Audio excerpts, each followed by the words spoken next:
Okie dokie. All right, so this is beginning the first lecture of covering all of the major groups that evolution has produced. And so starting here with stuff that we went over yesterday on the supergroups. Things that actually work. Okay, so basic deep phylogeny of life. As we understand it, this is primarily based on RNA sequences, ribosomal RNA. We recognize three major branches to the evolutionary tree, namely eubacteria, archaea, and eukarya. Eukarya can also be called eukaryota. Both words work. And do want you to know these phylogenies, okay? Now, this semester I'm going to try to make it a little bit easier than in the past, because in the past you just had to know everything, okay? Period. That was the way it was. But now some things I'll let you use common names, but other things I still want you to know the phylogenies, synapomorphies, as well as the names of the groups, the phylogenies. I will let you use common names for some, whereas in the past I didn't, okay? And furthermore, some of these words will be on sort of, I guess, a word bank. I've never heard that before until last semester. Some of them will not. Okay, the major branches will not be provided in any sort of word bank. Okay, therefore you need to simply know them. And so what we know here is that although both eubacteria and archaea happen to be prokaryotes, no nucleus, etc., they're not phylogenetically closely related to each other. The archaeans appear to be closer to eukaryotes. One thing, synapomorphy, that they have is that although archaeans don't have a lot of introns, they have introns, whereas eubacteria do not. Eukaryotes have lots of introns, okay? Furthermore, both archaeans and eukaryotes have three types of RNA polymerases. RNA polymerase 1, RNA polymerase 2, RNA polymerase 3, whereas eubacteria just only have one, okay? And another synapomorphy here is genotranscription factors. Okay, genotranscription factors are those transcription factors that bind to the promoter, okay, not the enhancer or silencer, but the promoters during transcription.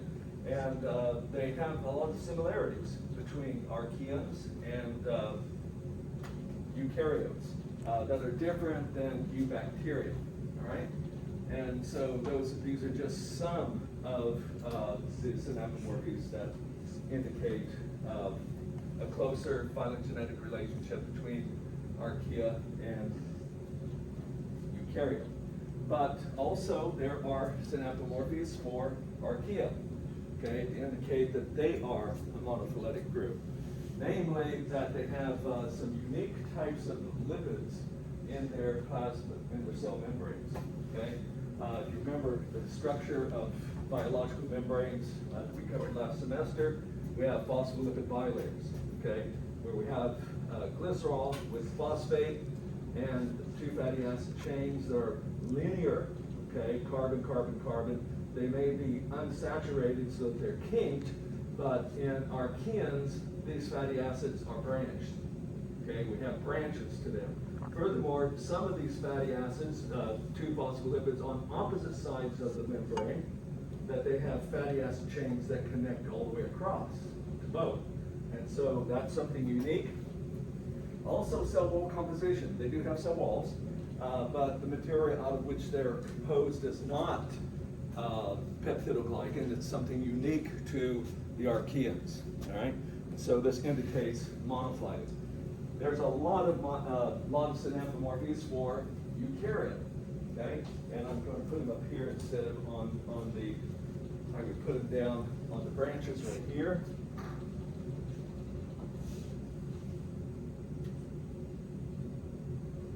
In that area, I'm not going to write them, but I'll put them up here. All right, so that eukaryotes are monophyletic, no question. There's lots of information that supports that. One is have a nucleus, a membrane-bound organelles. You don't find that in eukaryotes, or excuse me, in archaeans and bacteria. DNA is linear instead of circular. Both the archaeans and eubacterians have circular DNA molecules. Furthermore, the whole genome in archaeans and eubacteria happen to be just a single DNA molecule that carries the whole genome. But here in eukaryotes, there's multiple chromosomes that each little chromosome will have a different part of the genome. Okay, so it consists of several DNA molecules. Sterols in the membranes. This is unique to eukaryotes.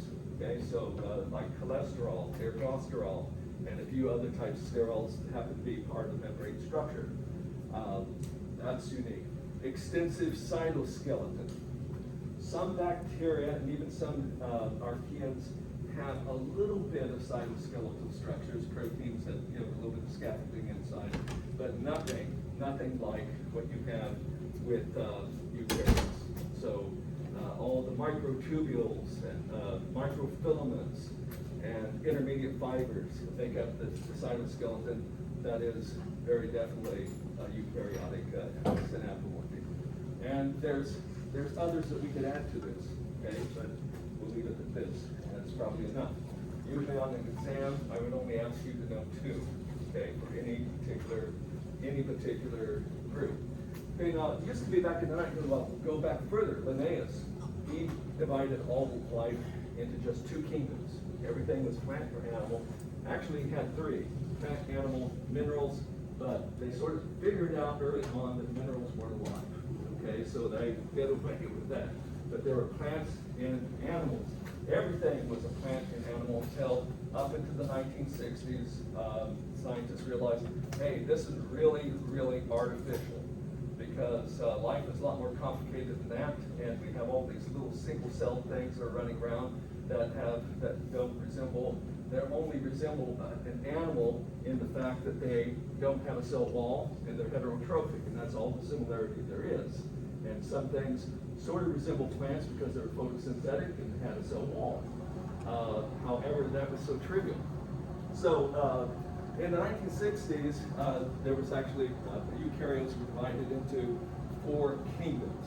Okay, plants, animals, fungi that used to be plants. Okay, they were considered plants before. Now they're all on their own. And something called Protista. Well, we've advanced a little bit beyond the 1960s and realized that Protista is a trash can group. Okay, it is paraphyletic and probably even polyphyletic for that matter. It's just anything that was not a plant or an animal or a fungus was thrown into this group called Protista. So now that is no longer recognized. However, you will still come across this word Protista, but not as a name of a clade, not the name of a taxonomic group. You should see it in quotation marks, okay, or lowercase. Okay, it's lowercase, then it just means it's that group of organisms that are neither plants, animals, or fungi. Okay, but it's not monophyletic. For taxonomic purposes, classification, only monophyletic groups. Okay, is what we recognize. Okay, so eukaryotes, as I mentioned in the last lecture, the oldest recognized eukaryotic fossil is a single-celled organism that is back 1.5 billion years ago. Okay, so, but most of the Earth's history was ruled by prokaryotes. Okay, so eukaryotes evolution is something real recent. Eukaryotes probably evolved before this, but we don't have any evidence of it. Okay, this just gives us the earliest known indication of when they occurred. Okay, now we have all these organelles on site. Where did they come from? Well, the nucleus and the endoplasmic reticulum probably are derived from infoldings of the plasma membrane. That makes quite a bit of sense, especially how many membranes do you have around the nucleus? The nuclear envelope consists of how many phospholipid dialect? 2, right? okay? So if you imagine the cell, okay, here we have our chromosomes and plasma membrane, and we have some part of the plasma membrane that comes in, sort of circles this a little bit. So this is still continuous with the outside. Another part that comes in, folds like this. That's still continuous with the outside.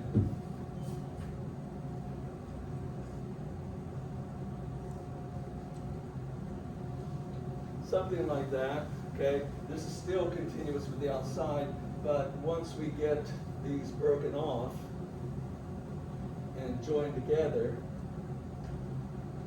then we have a system of two phospholipid bilayers that go around the nucleus, okay? And that's very likely the origin of the nuclear envelope, and also parts of the ER. Other organelles we're not so sure about, but mitochondria and chloroplasts. In fact, we could put as an apomorph, synapomorph for eukarya, mitochondria. Okay, we know of no eukaryote that doesn't show evidence of an ancestry with mitochondria. Okay, now having said that, we do have some single-cell organisms that don't have mitochondria. Okay, but we know that they came from an ancestry with mitochondria because they have mitochondrial genes in their nucleus. So the only way they could have ever had those genes and make those proteins is if they had mitochondria in the past. They secondarily lost them. Okay, secondarily lost them. All right.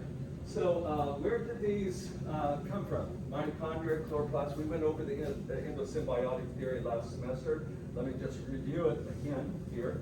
Is that we believe that both chloroplasts and mitochondria, in fact, we don't just believe, we have good evidence of it, that they originated as separate organisms that took on maybe at first a parasitic or a mutualistic relationship with an early cell. That was probably very similar to archaeans, except where it had no cell wall. And it was heterotrophic. And first of all, these little bacteria invaded the cytoplasm of the cell, and the two lived together as separate organisms, but mutualistically. We still have examples of that today. Corals. Corals are animals, and very frequently they live in very, very clean water. They're heterotrophic, so they need to eat organic material, but they're living in very clean water very often. What they have inside of their cells is dinoflagellates. Okay, these are algae that live inside their cells, and the algae are photosynthetic. So therefore, the algae are getting a benefit. They get a home, all right, protection, and the corals get photosynthetic. Okay. Now, have you heard of corals bleaching? Okay, what does that mean? It means that things change and the dinoflagellates leave. Okay, they're still separate organisms. The dinoflagellates can live outside of the cells. They do just fine. But they've been living in the corals. But as conditions get too warm or something like that, the dinoflagellates, being photosynthetic, that's color pigment. Okay, photosynthetic pigments, they leave. And that's what bleaching is. Then the corals die because they're dependent on photosynthesis. That's just one example of an endosymbiotic organism. I can tell you more. There's others. And it's not uncommon. Okay, so but what's happened here is that over evolutionary time, many of the genes in this early bacterium have gotten transported to the nucleus. So that now the mitochondrion is no longer a bacterium. Okay, it is an organelle. The mitochondria in eukaryotes need about 400 proteins, but their genome, they have circular DNA there, it only codes for about 12 of those. The rest of them, the genes are in the nucleus, the proteins are made in the cytosol and shipped in, but the genes have been moved to the nucleus. So that now, both chloroplasts, and this